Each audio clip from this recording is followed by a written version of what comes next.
Here's a first look at the Silver Dollar Speedway here in Chico, California. It's the annual Fall Nationals, one of the final races in Northern California each year. There's always a ton of cars. One of the harder 360 races to win because there's so much competition, but we're gonna tackle this typical California bull ring. Chico is as tough as it gets. You never know what to expect when you come here. But tonight we're just gonna go leave it all out on the line, race hard, and put together a whole entire night. So here's one look at the track. We'll be getting underway shortly.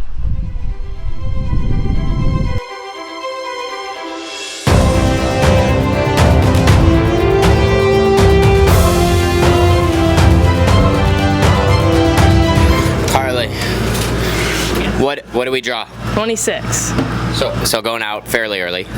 Yeah, I think it's groups, so you're probably second group, maybe third, front of the third, I don't know. Yeah, that sounds about right. So we're just about to get in the fire suit. We have the pit meeting in a minute, and then we'll be right out for engine heat, hot laps, and qualifying. One thing kind of interesting, people kind of ask me, Tanner, when you go to a show like this, that's, you know, 360 racing compared to like a national 410 show, what's the difference? And for us, there is no difference. We treat it exactly the same. Probably the only thing, of course, the 360 setup's different than the 410, but when we come to a show like this, we usually crack out the old used tires. Any of our takeoffs from the 410, like we'll run maybe, let's say, 35 laps on a tire with our 410. We'll, you know, dismount it and then we'll put it in the shop, and when we come to a 360 show, we'll run it. Or even some of our newer tires that don't roll out properly, that are like way too big or way too small. So you'll see some of that. Our tire rack's just full of different ones to mount up. And then also, this isn't specific to 360 racing, but tonight we're a little bit low on help. It's just me, Carly, and my dad here at the trailer, and then my mom is working our merchandise trailer, which is going to be over by the grandstands.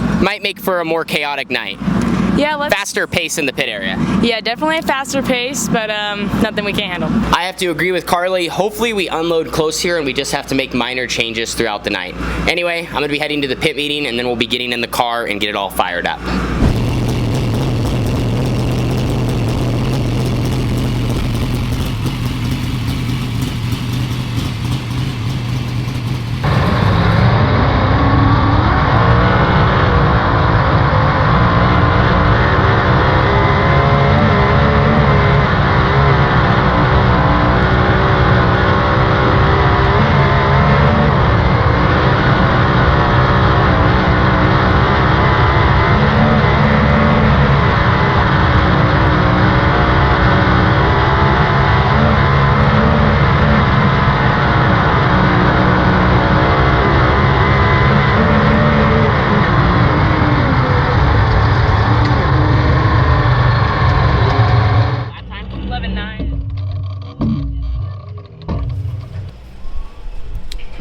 So we just got done qualifying here at Chico, ended up with 43 cars, and they split us into Flight A and Flight B. So we were in Flight A. They're still finishing up, so we'll see where we're at.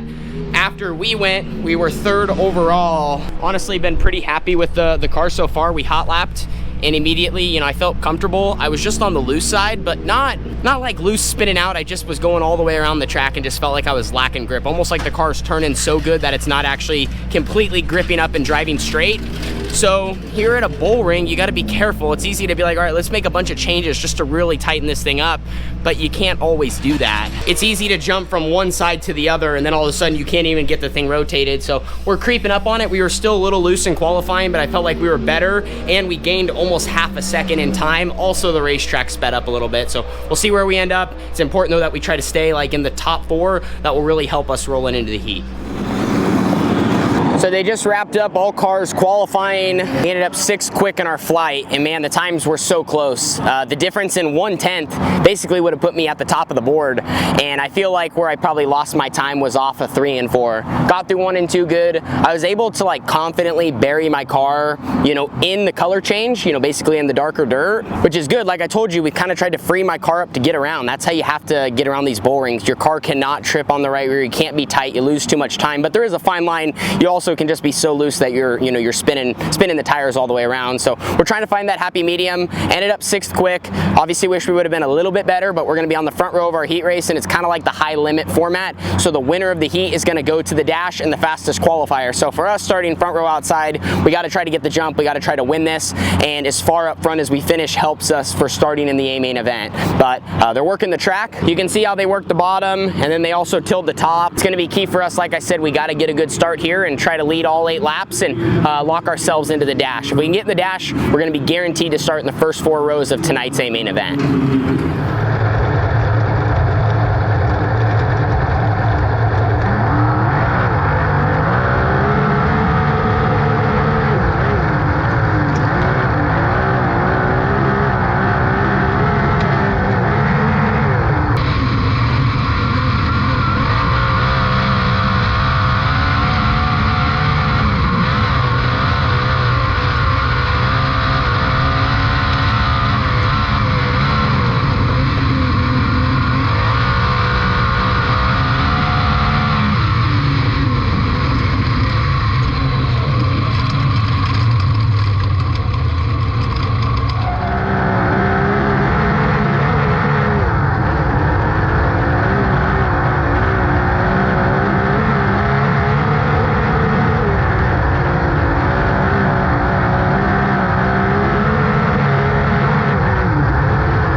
Well, we ran second there in that heat race. Didn't get the start that I was hoping to.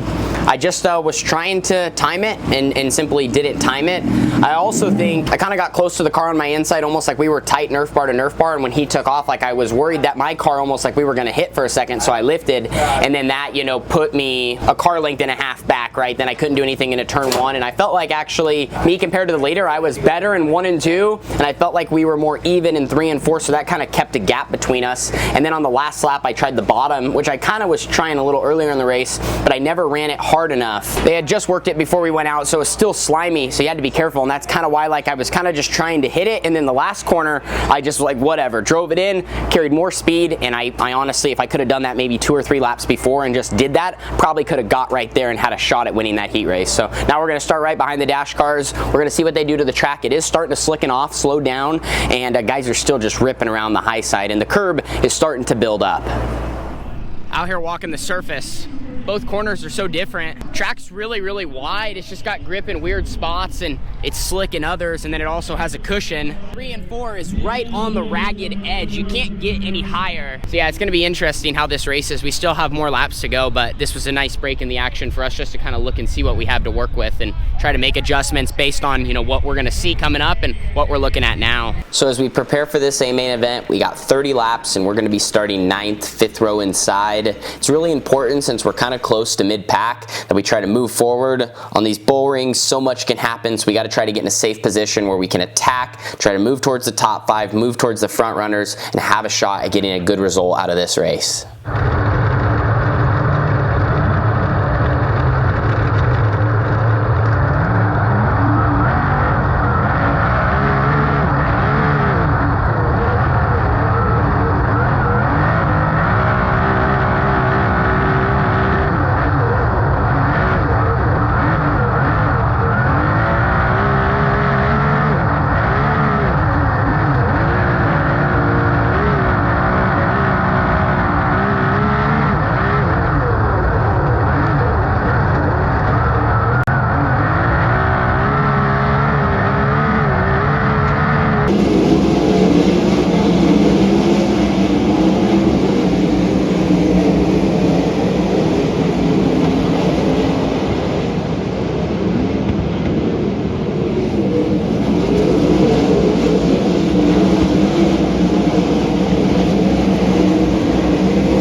a solid A main event last night at the Silver Dollar Speedway. We started 9th and finished 4th. For having to start row 5, I felt like that was pretty good to move forward and secure a top 5 finish. The racetrack, it actually was, you know, racy.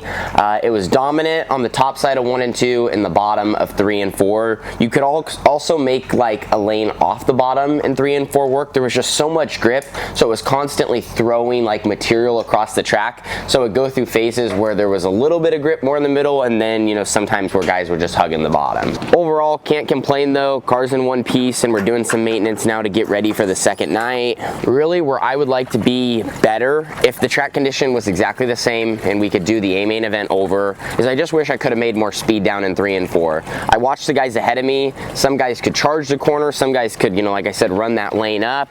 They could do just about anything, and I felt like no matter what I did, I just never really made more speed down there than the laps before. So that did feel a little bit frustrating, especially as I would, like, you know, make speed in 1 and 2, and I feel like I would gain on someone, but then, you know, I get down into 3 and 4, and like I said, you know, kind of maintain and then just center off. Like once I was pointed straight, the straightaway was so slick. Like everybody was spinning all the way down the front stretch, but man, it felt like my car, I was just like, all right, I could just tell I just wasn't able to carry the momentum, then I'd kind of have to make it back up. And probably because of that, it took me a little longer even to get to where I was. You know, obviously if I could have got to the front quicker, but anyway, you could look back at the whole entire race, but just glad that we made some good forward progress. We had great double file restarts. Things played out in our favor, and like I mentioned, it was a good run for us. Carly, night 2. What do we need to do better?